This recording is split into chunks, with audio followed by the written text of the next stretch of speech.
오늘 우리에게 주시는 하나님의 말씀은 구약성경 창세기 8장 1절에서 12절까지의 말씀입니다. 성경 첫 번째 책이죠. 창세기 8장 1절에서 12절까지 제가 한 절, 여러분 한 절 교독하겠습니다. 하나님이 노아와 그와 함께 방주에 있는 모든 들짐승과 가축을 기억하사 하나님이 바람을 땅 위에 불게 하심에 물이 줄어들었고 기쁨의 샘과 하늘의 창문이 닫히고 하늘에서 비가 그치매 물이 땅에서 물러가고 점점 물러가서 150일 후에 줄어들고 일곱째 날 곧 그달 열 일날에 방주가 아라닷산에 머물렀으며 물이 점점 줄어들어 열째 달 곧 그달 초 하룻날에 산들의 봉우리가 보였더라. 40일을 지나서 노아가 그 방주에 창문을 열고 까마귀를 내놓음에 까마귀가 물이 땅에서 마르기까지 날아 왕래하였더라. 비둘기를 내놓아 지면에서 물이 줄어들었는지를 알고자 하며 온 지면에 물이 있으므로 비둘기가 발을 붙일 곳을 찾지 못하고 방주로 돌아와 그에게로 오는지라. 그가 손을 내밀어 방주 안 자기에게로 받아들이고 또 7일을 기다려 다시 비둘기를 방주에서 내놓음에 저녁 때 비둘기가 그에게로 돌아왔는데 그 입에 감람나무 새 잎사귀가 있는지라. 이에 노아가 땅에 물이 줄어든 줄을 알았으며 또 7일을 기다려 비둘기를 내놓음에 다시는 그에게로 돌아오지 아니하였더라. 아멘. 어느 날 한 부부가 집에서 나와 차를 타고 외출을 하게 되었다고 합니다. 그런데 얼마쯤 차를 타고 가는데 아내가 남편에게 말합니다.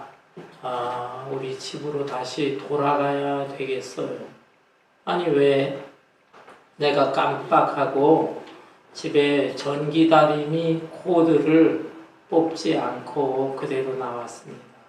돌아가야 되겠어요. 아니 당신은 왜 요즘 정신상태가 그래? 그런 실수를 했어. 핀잔을 하면서 집으로 돌아갔어. 그런데 집에 와서 보니까 코드가 뽑혀져 있는 것이었어요. 둘째 날이었어요.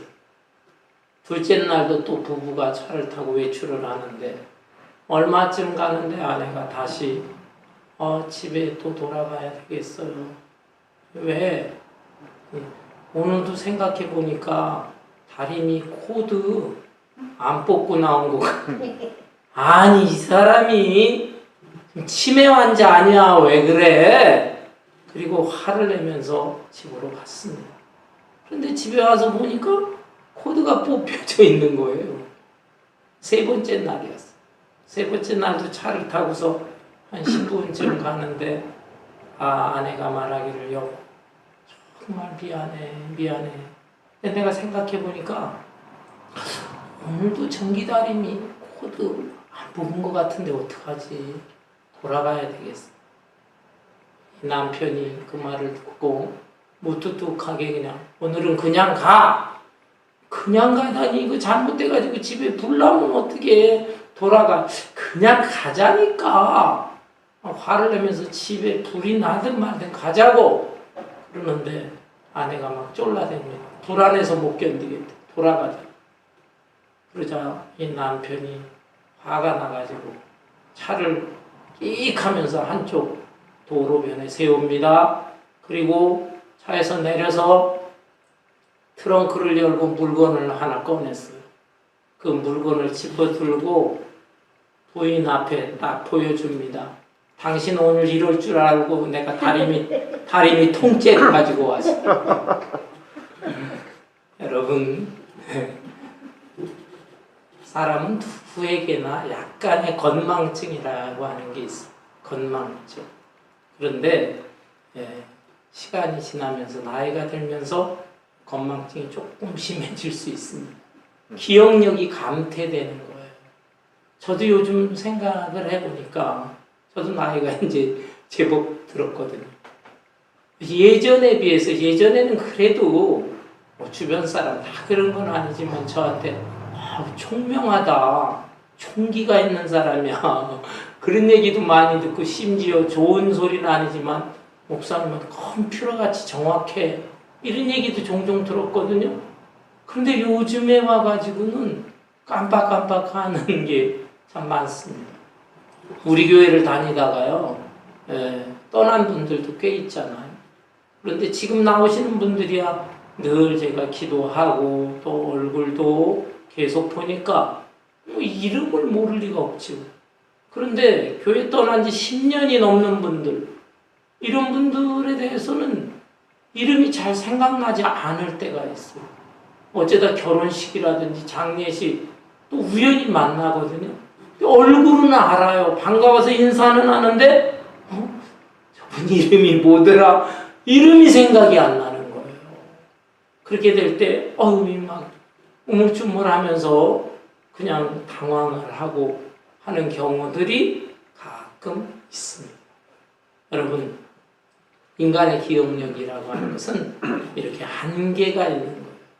그렇지만 우리 하나님께서는 완벽하신 분입니다. 하나님께서는 우리 하나님의 자녀들, 하나님의 백성들에 대해서 이름도 기억하시고 또한 우리의 마음, 생각, 우리의 삶 전체를 다 일일이 기억하시는 하나님이신 것입니다. 오늘 본문 말씀의 내용은 방주 안에 갇혀있던 노아와 노아의 가족들이 이제 때가 되어서 방주 밖으로 나오게 되는 희망을 갖게 되는 그런 내용의 말씀입니다. 여러분, 노아가 살던 당시에 인간들은 하나님 앞에 엄청나게 많은 죄를 범했습니다. 이 죄가 쌓이고 쌓였어요. 그래서 그 수위가 넘쳤어요. 위험 수위를 넘어갔어요. 하나님께서는 그때까지 참으시다가 위험 수위가 넘어서자 하나님이 심판을 결정하셨습니다. 곧 우리가 잘 아는 홍수의 심판, 어마어마한 심판입니다. 하늘에서 비가 계속적으로 40주야 계속적으로 비가 내리고 땅에 있는 샘들이 터지고 또 강물과 바다물이 범람하면서 온 세상을 뒤덮어 버렸습니다. 온 인류가 다 멸망을 당하는 끔찍한 무서운 하나님의 심판이죠. 그런데 이러한 시대에도 하나님을 경외하는 사람이 있었습니다. 바로 노아.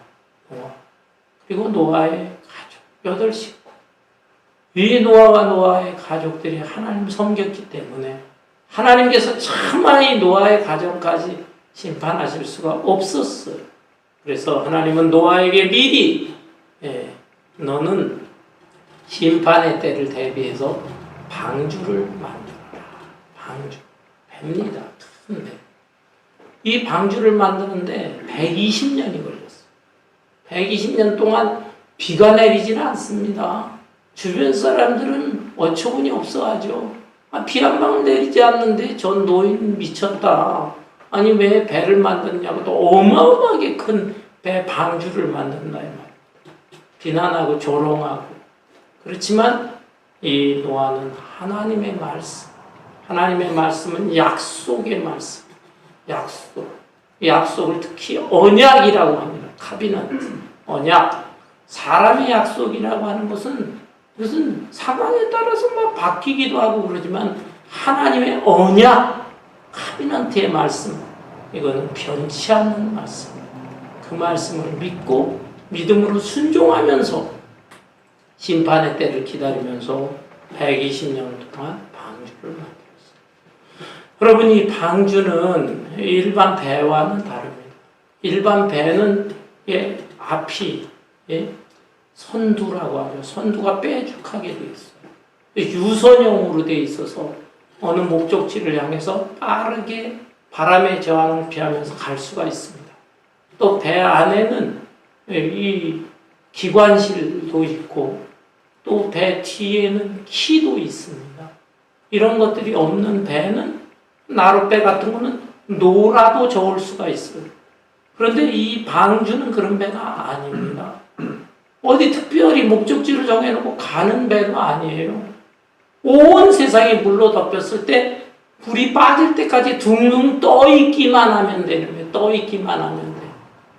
그래서 대략 모양을 보면 이렇게 직사각형 비슷한 그런 모양으로 이루어져 있습니다. 뭐 앞이 뾰족하다든지 뭐 그렇게 되어 있는 배가 아니에요. 이런 방주의 배. 그래서 영어로 일반 배를 ship라고 하잖아요. ship. 그런데 노아의 방주는 아크라고 합니다. 아크. 그리고 히브리어로는 테바라고 하는데 이 테바라고 하는 단어는 성경에 보면 세 가지 물건에 사용되어 있어요. 우선은 모세가 어린아기로 태어났을 때 히브리 이스라엘 민족들이 다 애굽에 종살이를 하고 있었잖아요. 산의 아이는 다 죽이게 돼 있어요.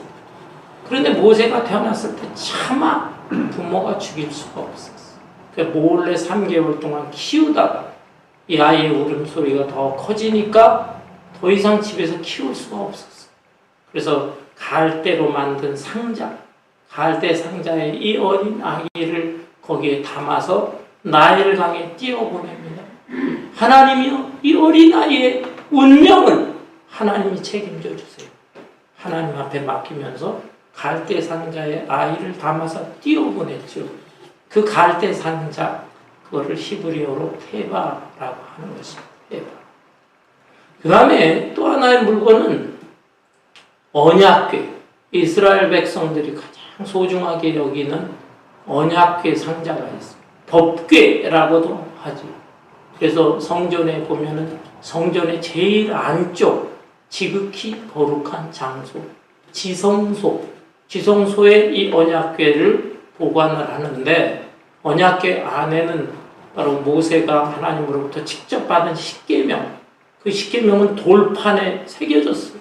하나님이 직접 돌판에다 글을 새긴 겁니다. 그 보물 중에 보물, 십계명이 법궤 안에 있고 또 훗날이지만 나중에 아론의 쌍난 지팡이도 거기에 있었고 뭐 만나를 담은 항아리도 있고 어쨌든 그 언약궤, 그것이 이스라엘 백성들이 가장 소중하게 여기던 물건인데 그 언약궤 법궤를 테바라고 하는 것입니다. 그래서 이 테바는 모세의 갈대상자, 또 언약궤, 그리고 노아의 방주, 테바다 이 말이에요. 곧 이 세 가지 물건들은 다 구원을 상징하고 있습니다. 구원을 상징해요.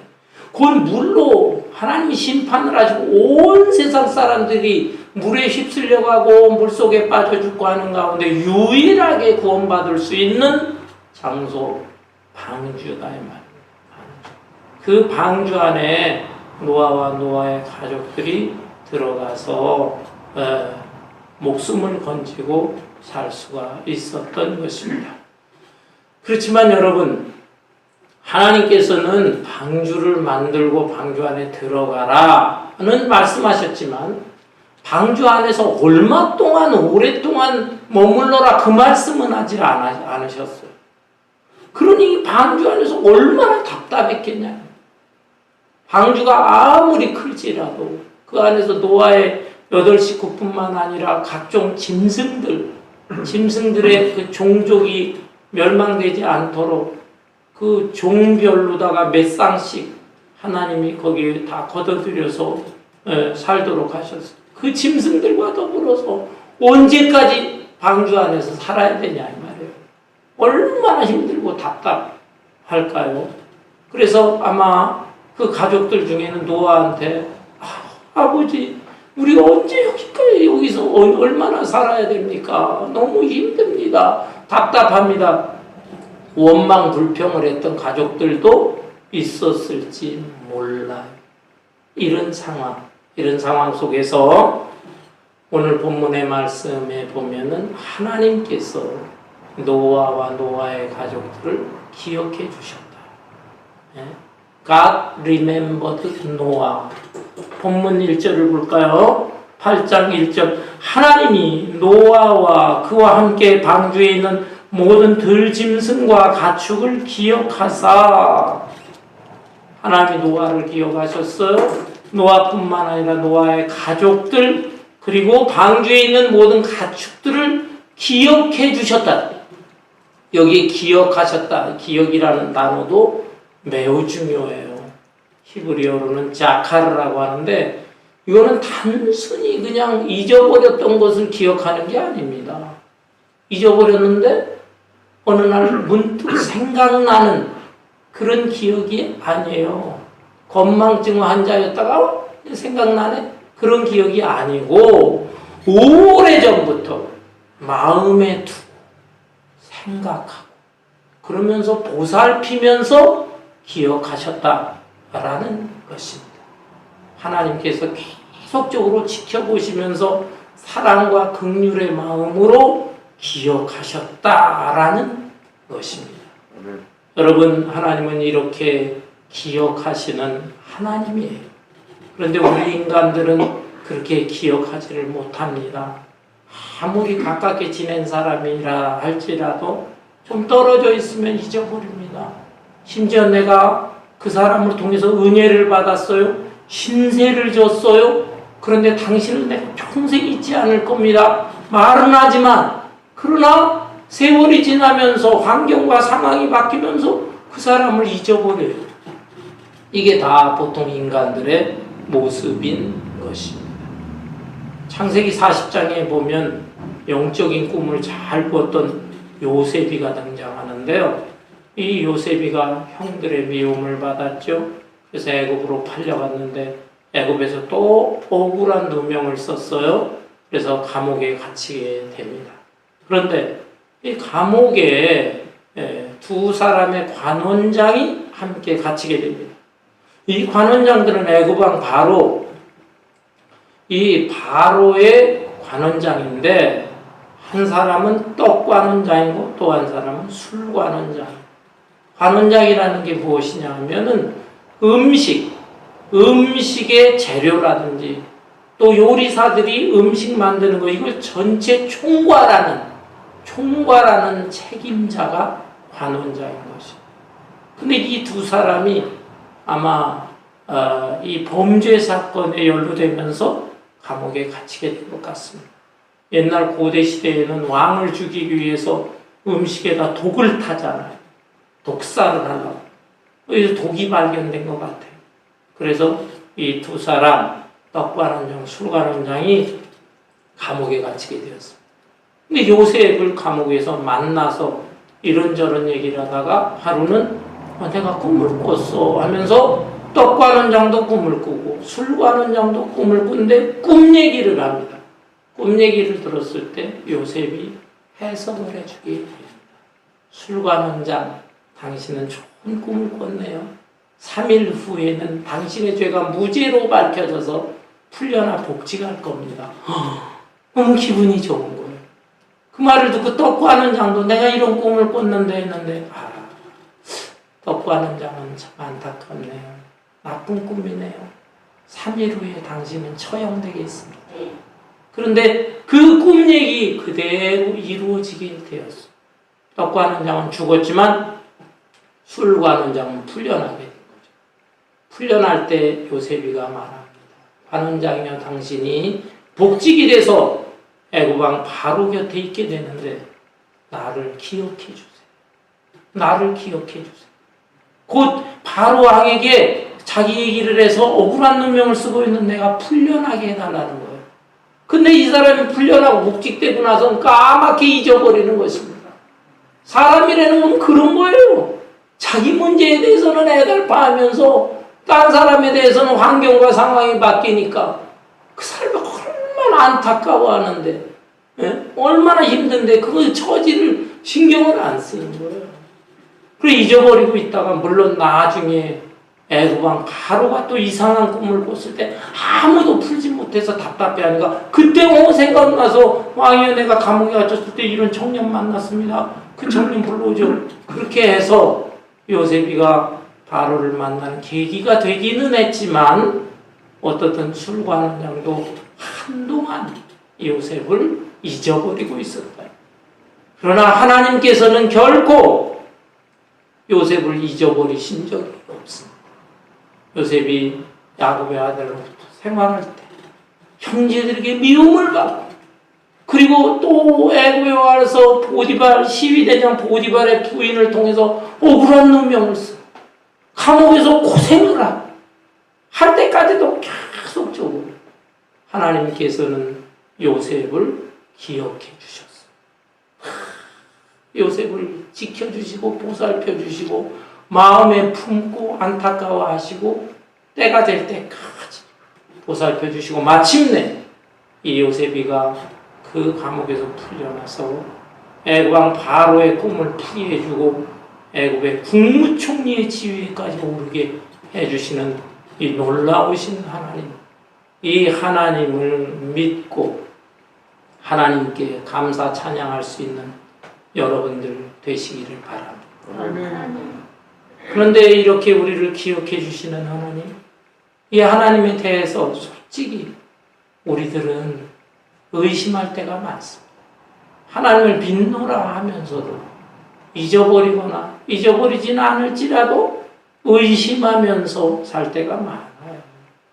어떤 때 내가 힘들고 고통스러운 일을 겪을 때 내 건강에 이상이 생기고 가정에 경제적인 어려움이 생기고 내 자녀들 손주들의 앞날을 위해서 내가 그토록이나 기도하고 했는데 별다른 응답이 없어요. 하나님 나에게 복을 주시는 것 같지 않아요. 그러면 정말 하나님이 계실까? 하나님의 존재에 대해서 의심을 하고 하나님의 존재까지는 내가 그래도 믿습니다. 하지만 하나님 나를 기억하시지 않나 봐. 다른 사람들은 복도 잘 받는데 그 사람들은 하나님을 기억해 주시지만은 나는 하나님을 기억해 주시지 않고 나를 버리셨나 봐. 버리셨나 봐.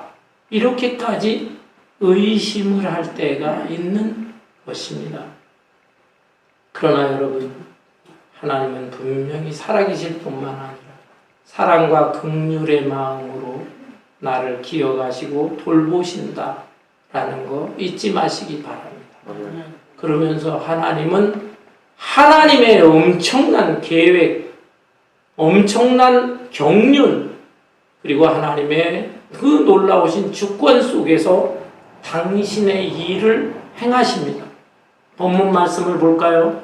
본문 말씀 8장 1절 중간부터 보면 하나님이 바람을 땅 위에 불게 하심에 물이 줄어들었고 깊음의 샘과 하늘의 창문이 닫히고 하늘에서 비가 그침에 물이 땅에서 물러가고 점점 물러가서 150일 후에 줄어들고 일곱째 달 곧 그 달 11의 날에 방주가 아라랏 산에 머물렀으며 물이 점점 줄어들어 열째 달 곧 그 달 초 하룻날에 산둘의 봉우리가 보였더라 라고 되어 있습니다.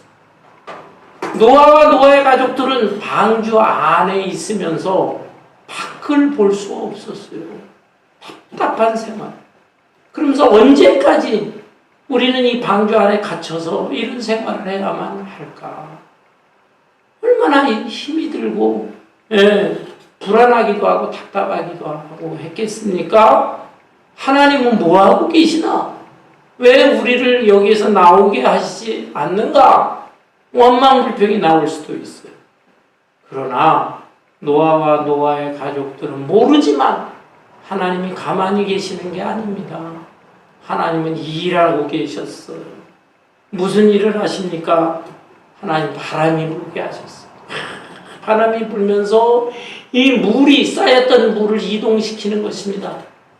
물이 원래 있던 곳으로 돌아가게 하고 샘물로 들어가게 강물로 들어가게 바닷물로 들어가게 바람을 통해서 그리고 하늘의 비가 다 멈추고 그러면서 물이 다 줄어들게 하신 것입니다. 하나님이 가만히 계시는 하나님이 아니에요. 우리보다 더 생각이 높으시고 또 생각이 크시고 생각이 깊으신 그 하나님이 당신의 주권 속에서 일을 행하셔요. 마침내 물이 줄어들게 되자 한 150일 정도가 지났습니다. 40일 동안 주야로 비가 내렸고 비가 점점 줄어들면서 또 물도 조금씩 줄어들었어요. 이 방주가 드디어 아라랏산에 머물게 되었습니다. 아라랏산이 어디일까? 성경학자들, 고고학자들이 찾아내려고 애를 쓰는데 약간의 이견이 있지만 대부분의 학자들은 오늘날 터키와 아르메니아 그리고 이란 이 세 나라의 국경지대에 솟아있는 산이 있어요. 그 산이 바로 아라랏산이다.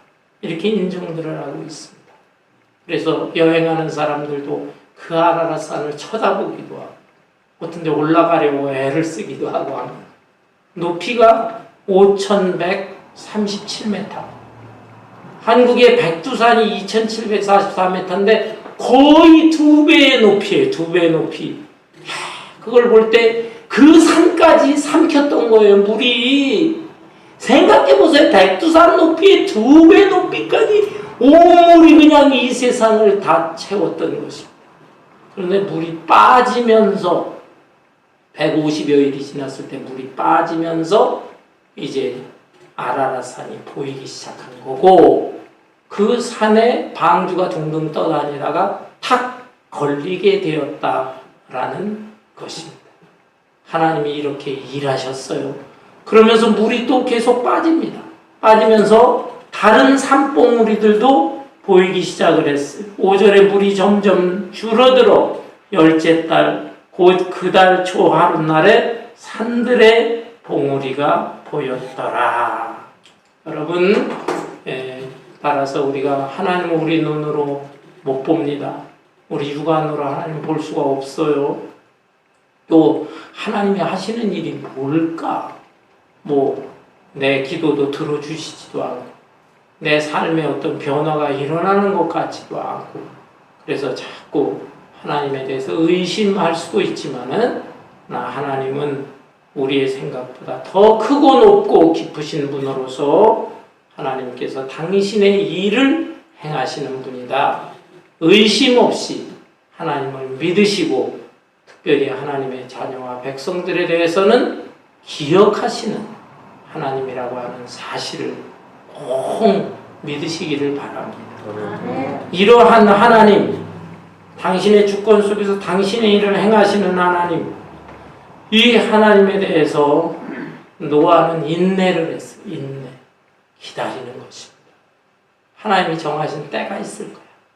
우리 가족들을 다 방주에서 나오게 하시는 때가 있을 거야. 심지어 가족들이 원망불평하고 할지라도 아니야. 하나님 때가 있을 거야. 그 때를 기다렸다. 우리도 기다리는 게 중요해. 기다려. 인내할 줄 알아야 돼. 근데 이 인내심이 부족한 사람들이 많아. 특별히 우리 한국 사람들이 인내심이 부족합니다. 한국 사람들이 성격이 급하다는 것은 세계적으로 알려져 있어요. 제가 히스패닉 멕시칸 사람을 언제 만난 적이 있거든요.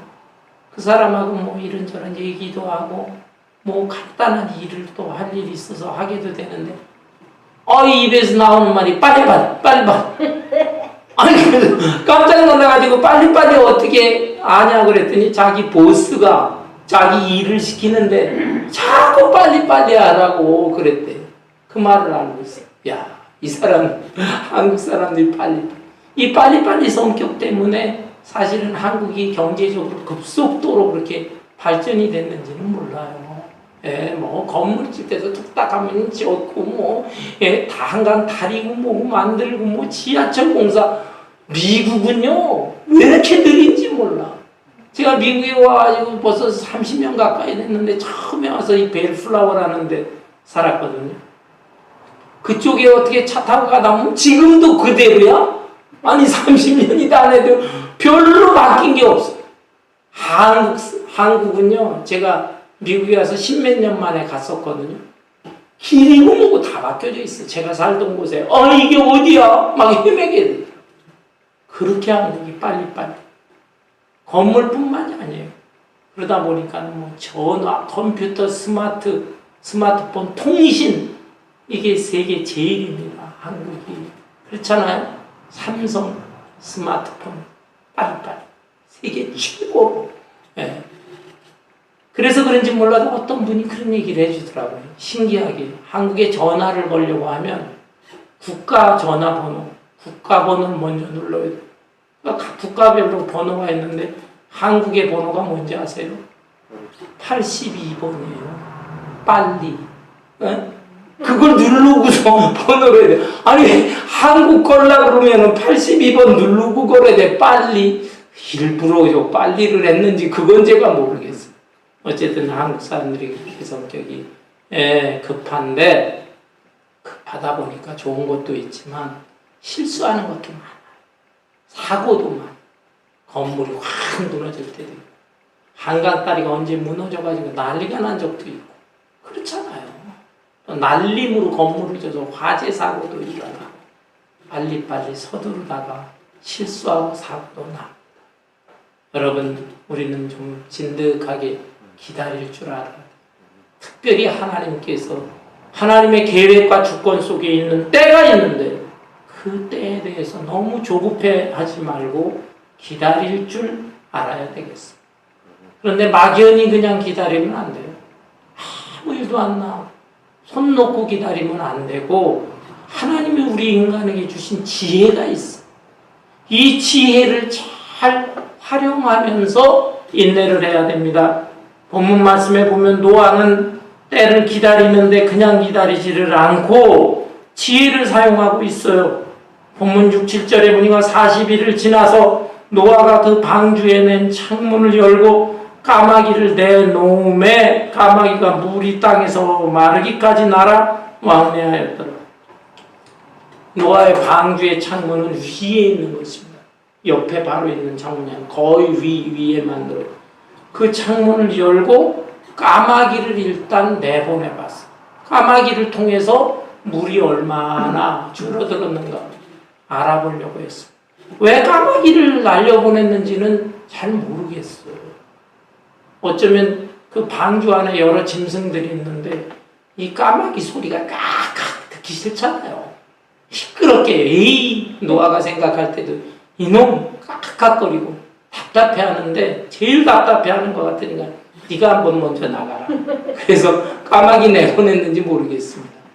그런데 고대 시대에는 로마 시대에도 그렇고 이 까마귀를 날려보내면서 까마귀가 공중을 비행을 하는데 비행하는 모습이나 까마귀의 울음소리를 들으면서 날씨를 어느 정도 예측했다 하는 기록이 있습니다.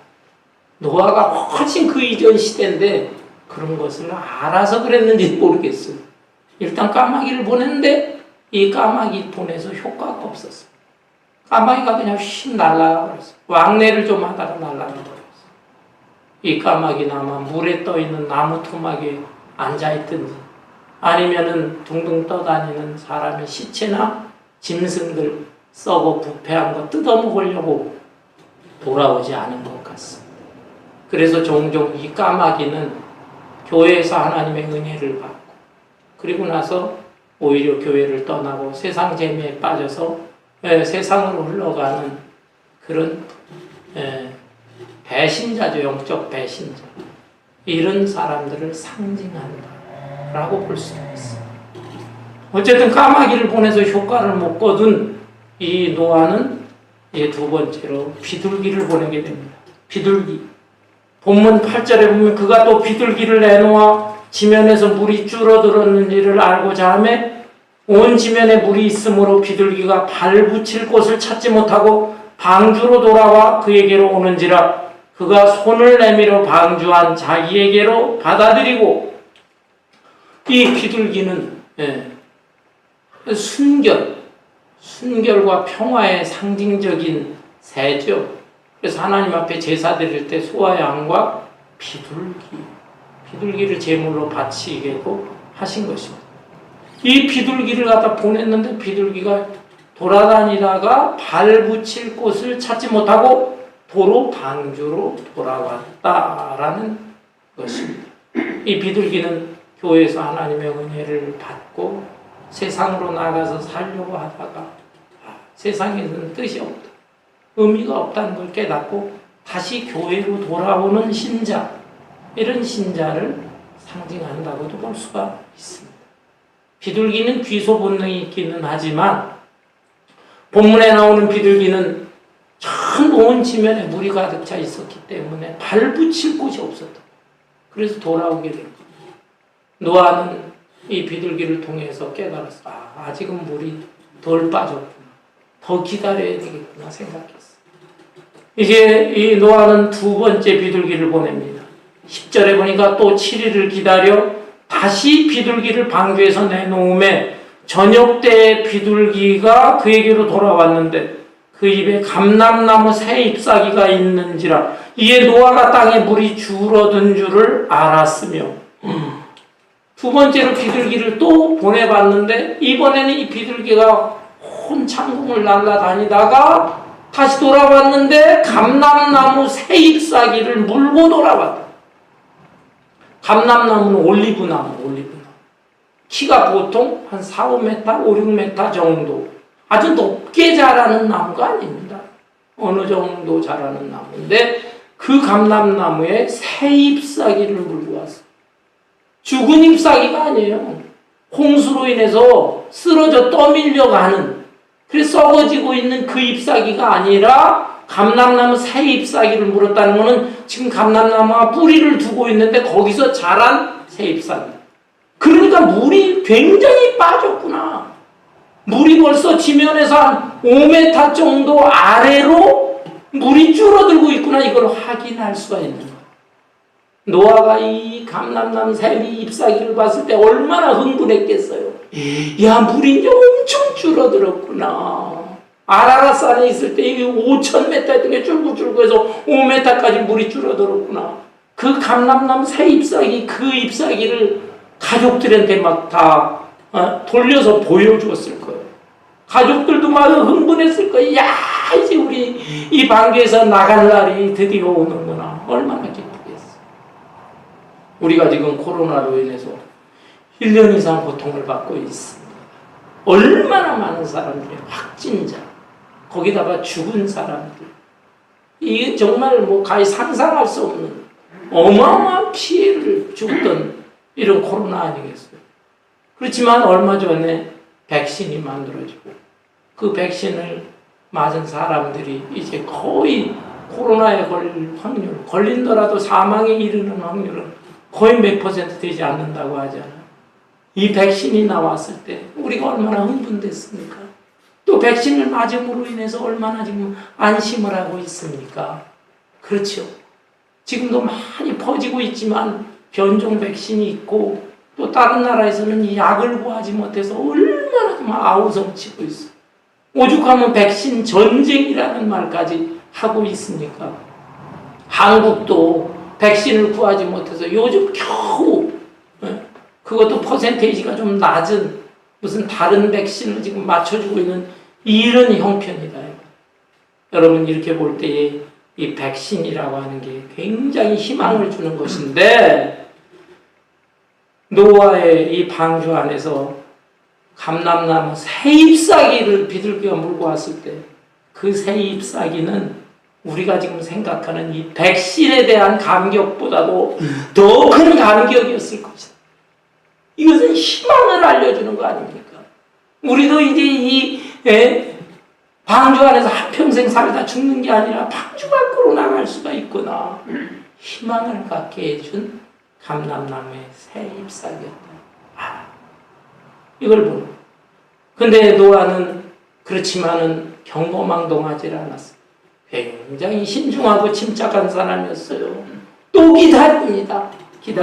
좀 더 완전해질 때까지. 10절. 또 7일을 기다려 다시 비둘기를 방주에서 내놓음에 저녁 때 비둘기가 그의 12절을 볼까요? 마지막 또 7일을 기다려 비둘기를 내놓음에 다시는 그에게로 돌아오지 아니하였더라. 비둘기로서 세 번째 비둘기 보내는데 이 비둘기는 더 이상 돌아오지 않아. 무슨 뜻입니까? 물이 다 빠졌다. 빠지고 이제 자기가 머무를 곳이 많이 있으니까 거기서 머무르고 돌아오지 않는다. 노아는 이런 지혜를 사용했어요. 그래서 마침내 본문 이 뒤에 보면은 때가 되었구나. 하나님이 정하신 때가 되었구나. 그걸 깨닫고 가족들과 더불어서 방주 밖으로 나오게 돼요. 방주 밖에 나와서 온 세상 사람들이 다 죽고 황폐해지는 곳이지만 그는 감사했어요. 자기와 자기 가족들을 살려주신 하나님께 감사하면서 제일 먼저 이 노아와 가족들이 행한 것이 무엇인지 압니까? 본문 후에 20절, 8장 20절에 보면 노아가 여호와께 제단을 쌓고 모든 정결한 짐승과 모든 정결한 새 중에서 제물을 취하여 번제로 제단에 드렸더니 여호와께서 그 향기를 받으시고 그 중심에 이르시되 내가 다시는 사람으로 말미암아 땅을 저주하지 아니하리니 이는 사람의 마음이 계획한 바와 어려서부터 악함이라 내가 전에 행한 것 같이 모든 생물을 다시 멸하지 아니하리니 땅이 있을 동안에는 심음과 거둠과 추위와 더위와 여름과 겨울과 낮과 밤이 쉬지 아니하리라. 노아와 노아의 가족을 하나님이 축복해 주십니다. 이들이 하나님 앞에 제일 먼저 행한 것은 제단을 쌓고 예배를 드렸다. 감사 예배를 드리고 하나님께서 복을 주셔서 아담과 하와로부터 시작된 이 인류에 대해서 하나님은 후회를 하시고 한탄하셨다고 그랬어요. 너무 죄를 많이 졌어요. 그래서 홍수 심판으로 싹 쓸어버렸지만 그러나 노아와 노아의 가정, 이 가정의 믿음을 보시고 이들을 기억해 주심으로 인하여 이들이 이제 또 인내함으로 인하여 방주에서 나옴으로 제2의 인류의 조상이 되게 하시는 축복을 베풀어 주신 것입니다. 사랑하는 성도 여러분, 우리는 오늘 힘든 시대를 살아가고 있습니다. 코로나는 말할 것도 없고 여러분 개인의 인생도 생각해 보면 도저히 내 힘으로 해결할 수 없는 문제가 많이 있을 것입니다. 건강, 또 물질, 또 가족 문제, 또 다른 사람과의 인간관계 여러 가지로 볼 때 너무 힘겨워서 나는 이 세상은 홍수로 가득 차 있는 세상과 같고 겨우 나는 지금 방주 안에 들어가서 내 목숨만 연명하고 있는 이런 삶을 살고 있는 것은 아닐까. 인생에 대해서 회의가 생기고 사는 게 권태롭고 재미가 없고 이렇게 느껴질 수가 있을 것입니다. 그러나 여러분 약한 마음 갖지 마세요. 세상 사람들은 나를 몰라줄지라도 하나님께서는 나를 기억해 주십니다. 기억해 주시는 하나님. 그리고 이 하나님에 대해서 하나님이 정하신 때가 있다. 내 여러 가지 답답한 문제를 해결해 주실 때가 있다. 그 때까지 기다리고 인내하세요. 조급해하지 말고 원망불평하지 말고 인내하세요. 그런데 막연히 인내하지 마시고 하나님 주신 지혜를 사용하시기를 바랍니다. 이 지혜는 그러나 잔머리 쓰라는 게 아니에요. 세상 사람들에게도 다 지혜가 있지만 이 세상의 상식이라든지 세상의 가치관에 기초한 그런 지혜를 가지고도 살아갑니다.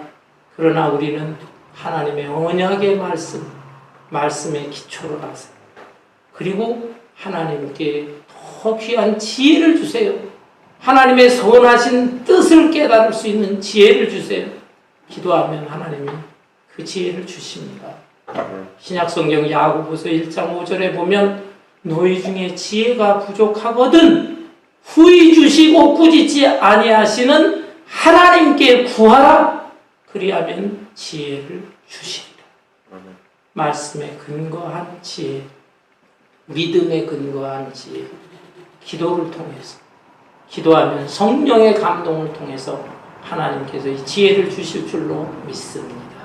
이 지혜를 잘 활용함으로 인해서 우리의 현재의 문제, 또 앞으로 내 남은 생애의 문제, 그리고 더 나아가서 지금 이 시대와 이 세상의 문제, 이 모든 것까지 다 극복해 나갈 수 있는 믿음의 사람, 또 놀라운 하나님의 예비하신 축복을 받아 누릴 수 있는 저와 여러분 되시기를 주님의 이름으로 축원합니다. 아멘.